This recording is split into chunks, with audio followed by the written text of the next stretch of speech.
G we are back اور ہمارے ساتھ اس وقت موجود ہیں جسٹس فخر النساء صاحبہ اور خرم لطیف کھوسہ صاحب جا چکے ہیں، ان کو کہیں جانا تھا اور ہمارے ساتھ یہ تشریف رکھتی ہیں، ان سے بھی بات کرتے ہیں۔ جی میم کیسی ہیں آپ؟ السلام علیکم۔ میں ٹھیک ہوں۔ بہت شکریہ تشریف لانے کا، آپ کا وقت نکالنے کا، بیکاز آپ آج بات محترمہ کی ہو رہی ہے اور کل طویل علالت کے بعد انتقال کریں گی اور اتنا ایک دکھ کی لہر پاکستان میں جو ہے، ایک تو سردیاں، میں نے اسٹارٹ میں بھی کہا کہ ونٹرز آئے ہیں اور ونٹرز آتے ہی اداس کریں گے، آپ کیا کہنا چاہیں گے؟ دیکھیں نور، میں تو بہت دکھی ہوں جی، کیونکہ میں one of those political party worker جی جو انیشلی جہاں سے پیپل پارٹی فلرش ہوئی، رائٹ، یعنی آپ دیکھیں میری بہن اس وقت پیپل پارٹی کی چیئر پرسن تھی اور بھٹو صاحب عورتوں میں جیتے تھے ملتان سے، اچھا، تو اس وقت سے ایک لائزون تھا، ایک تعلق تھا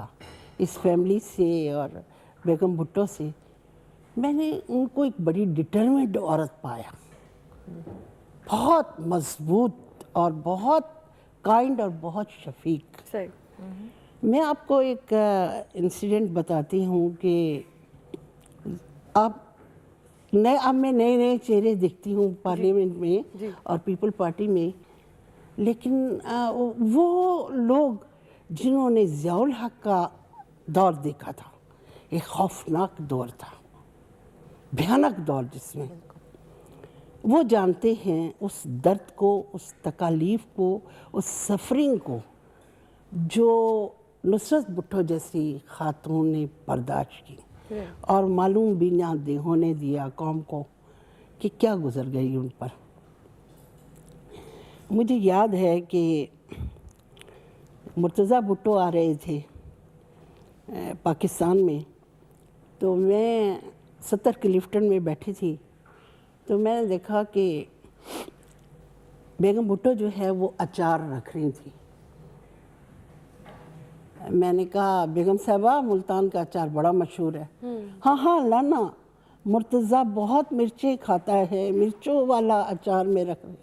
میں نے اس میں ایک شفیق ماں دیکھی، پہلی مرتبہ ایک اتنی بڑی تاریخ ساز ہستی میں نے ایک پیاری سی ماں دیکھی جو اپنے بچے کے لیے چیزیں رکھ رہی تھی۔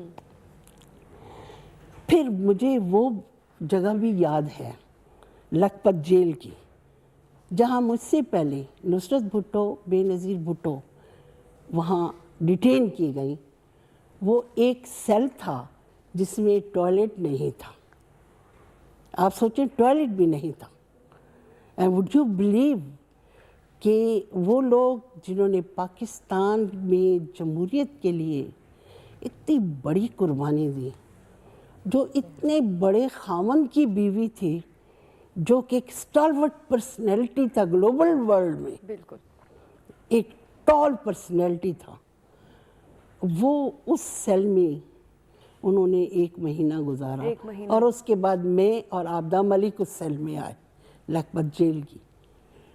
تو مجھے وہ وقت بھی یاد ہے کہ ہم اسٹیڈیم میں باہر کھڑے اور ان کو جب ڈنڈے پڑے تو ان کا خون بہہ رہا تھا، اور وہ جو ڈنڈا ان کو برین پر پڑا تو مجھے بے نظیر صاحبہ سے، اسی لیے وہ ہم بہت پیار کرتی تھیں ان لوگوں سے جو اس دور کے ساتھی تھے، جو اندھیرے کا دور تھا، بھیانک دور تھا، تو وہ بتاتی تھی کہ اس کے آفٹر ایفیکٹس ابھی تک ان کے برین پر ہیں۔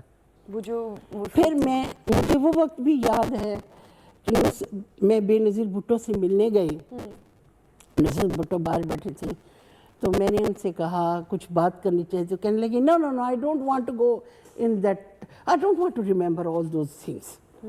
میں نے اس میں دیکھا کہ ایک ایسی عورت جس کا پیار کی شادی تھی، فاطمہ بھٹو کی میں نے کتاب پڑھی ہے اور اس نے بتایا ہے کہ بھٹو صاحب کی تو 13 سال کی عمر میں ایک شادی ہوئی اور ان کو ایک ریکٹ ملا تھا، وہ ریکٹ کے عوض انہوں نے شادی کر لی، لیکن اصل جو ان کی میرج تھی، پیار کی شادی تھی، وہ نصرت بھٹو سے تھی۔ تو وہ اتنا پیارا خاوند اور محبت کرنے والا خاوند، اس ایسے برے حالات میں کہ اس کو ایکسیکیوشن سیل میں رکھا گیا، پھر وہ ٹارچر اس خاتون نے برداشت کیا، आप ये देखिए, यहाँ तो लोग छोटी छोटी बातों पर सौदाबाजी कर जाते हैं, लेकिन उस औरत का हौसला देखें कि उसने सर नहीं झुकाया। और बिल्कुल मुझे इमाम हुसैन की एक तारीख़ याद आई कि वो भी एक तारीख़ साज हस्ती हैं जिसने जबर के ख़िलाफ़, जुल्म के ख़िलाफ़ और एक अमर के आगे सर नहीं झुकाया था, और उन्होंने उसको फॉलो किया नुसरत भुट्टो ने। नूर, मुझे एक चीज़ का बड़ा दुख है जी। मुझे ये दुख है, क्या हम कब्रों की सियासत करते हैं?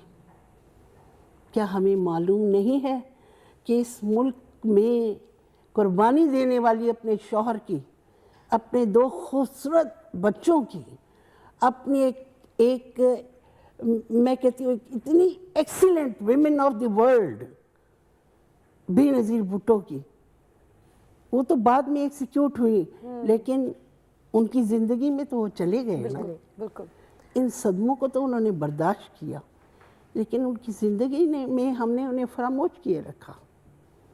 ये तो क्यों? हमारा अलमिया है, आपको पता है। ये यही तो है कि अलमिया हम जब क्यों है? मसला ये है कि हमारे मुल्क में उस जब चीज़, वो मैं हमेशा सबको कहती हूँ कि जब वो हमारे चला साथ जाता ये है, कि हम कदर तब होती है जब वो चीज़ हमसे चली जाती है। वैसे जब ये सोचा जाए इस सारी बात को यास्मीन, कि अपने महबूब खाविंद को एग्जीक्यूशन हैंग होते देखा तो नहीं, मतलब उस पीरियड से गुजरना, फिर अपने डील ना करना, और हाँ, और डील नहीं करना, और फिर अपने 3 बच्चों के, उनके लिए बहुत इजी 3 बच्चों की शहादत देखना, और वो बर्दाश्त करना, मैं कहती हूँ इतनी मजबूत कोई औरत नहीं हो सकती। मेरे ख्याल में दिल में इस मौके पे ना आपका ये हल्की सी भी अगर आप ज़रा सोचें ना ये बात, तो एक औरत का दिल फट ही सकता है कि मेरा खामन को ऑब्वियसली, और उसके बाद बच्चे, जिस तरह आप बता रही हैं कि ऑब्वियसली हर माँ को अपने बच्चों से इतना प्यार होता है। देखिए नूर, एक तरफ वो इतनी स्ट्रेंथ और इतनी स्ट्रांग, और दूसरी तरफ ह्यूमैनिटी, दो कॉम्बिनेशन बड़ी पर्सनैलिटी में माँ देखी। ये कॉम्बिनेशन जो है ये ह्यूमैनिटी का, कि जैसे बताया कि माँ थी, और फिर गरीबों के लिए down trodden women of the country, उनको वो बाहर निकाल के लाई, वरना आज हम लोग कोई इन ऐवानों में नहीं बैठे होते, या कुछ इधर चेंज नहीं आता। भुट्टो फैमिली को अगर आप भुट्टोइज्म को निकाल दें पाकिस्तान की सियासत से, तो आपको पाकिस्तान की सियासत नहीं नज़र आती। वो एक ठीक है, एक सिस्टम नज़र आता है,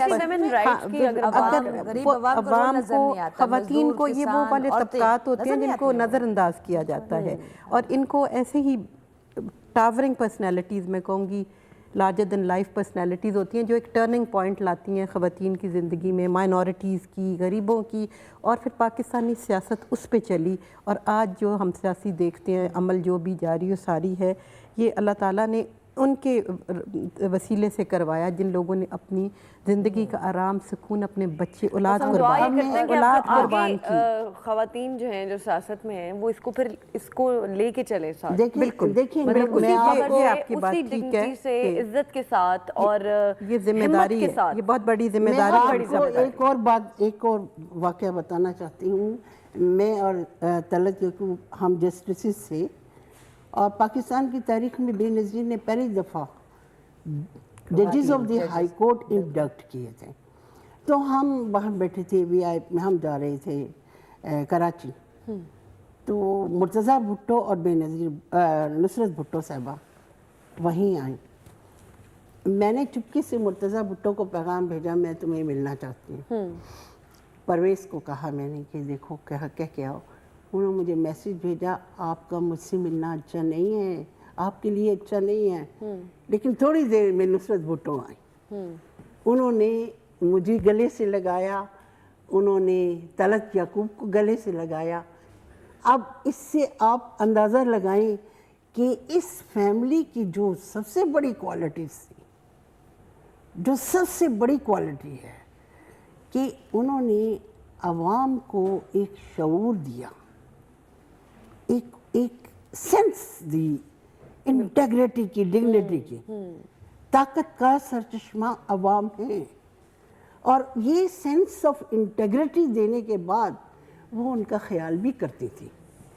मैंने बेनज़ीर भुट्टो को जब कभी मैं उनसे दुबई, वो मुझे दुबई बुलाया करती थी, उनसे मेरी बड़ी ज़हनी इंटेलेक्चुअल फ्रेंडशिप थी। मैंने जब भी देखा कि वो जब प्राइम मिनिस्टर नहीं थी तो उनकी जगह नौजवान लोगों का झमघटा रहता था, और वो फ़ोन कर रही होती थी, इसकी नौकरी लगा दो, اس کو एम्प्लॉयमेंट दो, क्योंकि वो जानती थी कि ये यूथ जो है ये पाकिस्तान की रीढ़ की हड्डी है, बिल्कुल। और यूथ को अगर आपने इग्नोर कर दिया, नौजवानों को इग्नोर कर दिया और उनको उनके शान शाया अपनी अपॉर्चुनिटीज़ नहीं दी, तो पाकिस्तान प्रोग्रेस और डेवलपमेंट के रास्ते पर नहीं चल सकेगा। तो मुझे वो इंसिडेंट याद है कि मुर्तज़ा तो नहीं मिल सका, लेकिन नुसरत भुट्टो आई और उन्होंने गले से वो आके आपको मिली, गले से लगा। तो देखें, ये छोटे छोटे अमल होते हैं बड़े बड़े सियासतदानों के, वो आवाम की नफ्स के ऊपर हाथ रखते हैं। ऐसे लोगों ने तो नहीं पेट्रोल डाला और जल गए भुट्टो के लिए, ऐसे लोगों ने जेलें तो नहीं काटी हैं। लेकिन अब ये देखिए ना, मैं आपसे कहूँगी बेगम साहब, सॉरी आपकी बात काट रही हूँ, कि पहले अब जैसे कि आप कह रही हैं कि बड़े क्लोज थे अवाम की, सारे हम लीडर जो थे अवाम के क्लोज, अब तो वो अवाम को एक वो हासिल ही नहीं होता ना, they can not talk to the leaders, वो कुर्बत आप तो एमएनए से भी नहीं बात कर अगर सकते जी, कहीं गाड़ी आजकल में तो गुजर आया फॉर एग्जांपल, अगर टेलीफोन में उठाते हैं, वो इतनी आगे क्योस इतनी ज्यादा होती है that you can't reach out. कुछ सिक्योरिटी चैलेंजेस, मुल्क के हालात ऐसे हो गए, एक और लेकिन वो तरफ भी आना चाहती हूँ। एक वो स्ट्रगल का जो दौर था तो वो आवाम को साथ लेके चले। लेकिन पीपल्स पार्टी का, सॉरी फरा, पीपल्स पार्टी को आप देखें तो वो जो चारों सूबों की जंजीर फेडरल जमात है, वो किस वजह से है? ये जो जद्दोजहद नुसरत भुट्टो साहबा बीबी शहीद और भुट्टो साहब के जो जैसे खून दे के उन्होंने पूरे पाकिस्तान को इकट्ठा किया, ओनली फेडरेशन की जमात, the only federal party you have now, इसके पाकिस्तान को इकट्ठा कैसे रखा जाए, ये बहुत इंपॉर्टेंट है कि पाकिस्तान का इकट्ठा रहना ही पाकिस्तान का सर्वाइवल है। वो पीपल्स पार्टी ने किया, अपने खून दे के किया, हमारे और आगे करता रहेगा, ये करना है। देखिए नूर, एक चीज़ है, ये वाहिद पार्टी है जिसने मुल्क की सालमियत के लिए, मुल्क में डेमोक्रेसी के लिए, ये कौन लाया न्यूक्लियर वेपन यहाँ, तो ये कौन लाया? भुट्टो लाया, और अपनी जान दी। लेकिन एक सेकेंड, ये वो वाहिद पार्टी है जिसने खून से सेंचा जमहूरियत को। मुझे याद है कि हम सैलाब के ज़माने में एक मेलसी के किसी रिमोट एरिया में गए, तो वो आदमी ना देगों में तैर कर आ रहे थे, तो मैंने उसे कहा पानी पिलाओ, मैंने उनसे कहा कि भाई, कहते नहीं हम वोट नहीं देंगे। जब वो नज़दीक आया मेरे और उसने मुझे पानी का गिलास दिया, उन्होंने कहा सही वोट तुहाडा है, वोट बेनज़ीर भुट्टो दा है, नज़ीर भुट्टो दा है। तो ये समझ लें कि ये बैंक वोट जो पीपल पार्टी का है ये नहीं बदलेगा, ये कभी नहीं बदलेगा। आप कुछ मैं कहना चाहती थी कि नुसरत भुट्टो साहबा की हमने पॉलिटिकल लाइफ के बारे में भी बात की है, उनकी family life and as a faithful, loyal and dedicated wife के हवाले से भी बात की। उनका एक और एस्पेक्ट बड़ा खूबसूरत था।